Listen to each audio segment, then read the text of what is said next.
Hello everyone, Assalamu alaikum. Welcome back to Mr. Techfox. Today in this video, I'm going to show you how to turn off active status on Instagram. If this helps, please consider subscribing to this channel. So first of all, open the Instagram app on your phone. Here I'm going to do it and then log in with your email and password.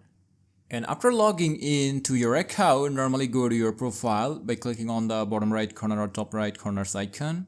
And then click on these three vertical bar.